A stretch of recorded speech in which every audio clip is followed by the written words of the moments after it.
Hi everyone. Last week में ओला electric का जो शेयर प्राइस है वो 40 से अराउंड 57 टच करने के बाद में 47 पे क्लोज हुआ है।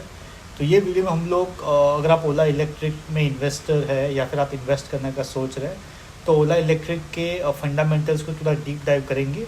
प्लस हम लोग ये जानने की कोशिश करेंगे कि जो रिसेंट जो इंक्रीज़ है उसका रीज़न क्या है। तो let's start our video. So first one is GST. I think last week एक बहुत इंपॉर्टेंट न्यूज़ आया था about a dual structure of GST. मतलब जो जीएसटी के रेट्स है वो पहले आई थिंक काफ़ी सारे स्लैब्स थे, उसको चेंज करके अभी 2 स्लैब ही रहेंगे, विच इज़ पहला है 5% और दूसरा है 18%। और जो आईसीवी व्हीकल्स है उस पर जो एग्जिस्टिंग रेट अराउंड 28% है। तो इसके वजह से जो ऑटोमोबाइल सेक्टर था वो आई थिंक काफ़ी ग्रीन में था लास्ट वीक। मगर इसका जो इम्पैक्ट है वो इलेक्ट्रिक व्हीकल्स पे ज़्यादा नहीं होना चाहिए, बिकॉज इलेक्ट्रिक व्हीकल्स पे जो जीएसटी रेट है आई थिंक वो ऑलरेडी 5% है।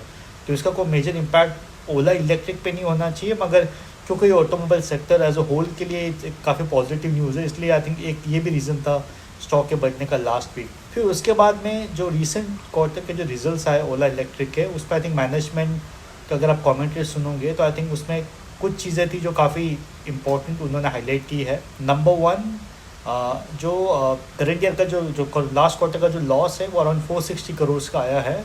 उसमें 250 करोड़ का वन टाइम प्रोविज़न है। तो अगर आप वन टाइम प्रोविज़न को हटा दोगे तो इफेक्टिवली लॉस जो होता है वो 150 करोड़ होता है, जो काफ़ी लोअर है कंपेयर टू प्रीवियस क्वार्टर।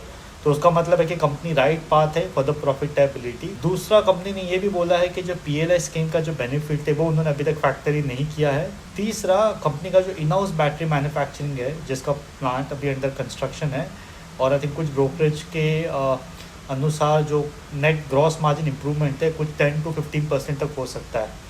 तो उसका मतलब है अभी जो कंपनी का जो टर्नओवर है अराउंड 3000 से 4000 करोड़ के बीच में, तो उस पर अगर 10 से 15% का ग्रॉस मार्जिन इंप्रूवमेंट होता है तो उसका मतलब है जो नीचे जो प्रॉफिट है उस पर सीधा 300 से 400 करोड़ का पॉजिटिव इम्पैक्ट आएगा। तो अगर कंपनी ब्रेक इवन अचीव कर देती है ईयर एंड तक तो आई थिंक 300 से 400 करोड़ सीधा प्रॉफिट में एडअप हो जाएगा वो, जो आई थिंक काफ़ी पॉजिटिव देखा जाएगा स्ट्रीट की तरफ से, because this A clear part two profitability.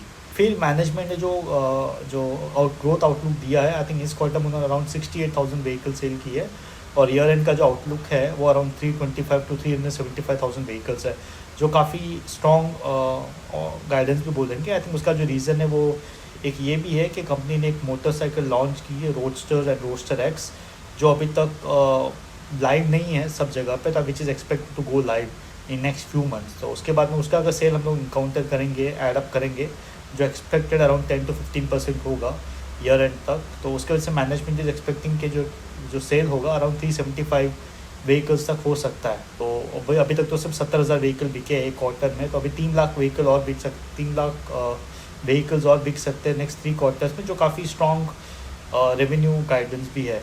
तो स्ट्रॉन्ग रेवेन्यू गाइडेंस, उसके बाद में ये वन टाइम प्रोविजन का इम्पैक्ट हम निकाल दें तो आई थिंक से 150 करोड़ का लॉस, उसके बाद में पॉजिटिव डेवलपमेंट जीएसटी की तरफ से, उसके बाद में जो कॉस्ट रिडक्शन आने वाला है because of in house battery manufacturing, I think ये सब मिल के आई थिंक एक पॉजिटिव इन्वायरमेंट और सेंटिमेंट्स क्रिएट करे ओला इलेक्ट्रिक की तरफ से, जिसकी वजह से I think stock I think काफ़ी स्ट्रॉन्ग बाउंस बैक दिया है लास्ट वीक में।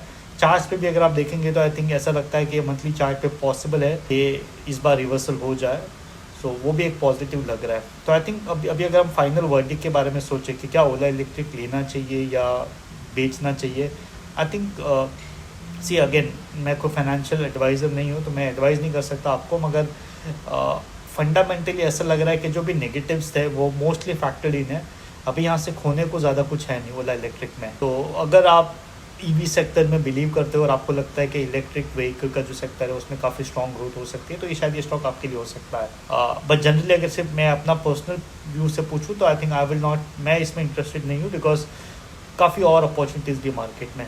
तो ऐसा नहीं है कि एक ही स्टॉक लिस्टेड है मार्केट में जो लेना ही चाहिए। अगर ये एक स्टॉक होता तो शायद मैं एक बार सोच लेता, बट क्योंकि मार्केट में 5000 स्टॉक लिस्टेड है और ओला इलेक्ट्रिक सिर्फ एक है उसमें से, उससे आई थिंक काफ़ी अच्छी चीज़ ऑनलाइन मतलब ये डिजिटल कंपनीज है लाइक जोमेटो है, पॉलिसी बाजार, आई थिंक काफ़ी उससे अच्छी काफ़ी कंपनीज भी है, राइट। तो मेरा मतलब for me I will avoid, but it up to you, right. You need to consult your financial advisor and make a call.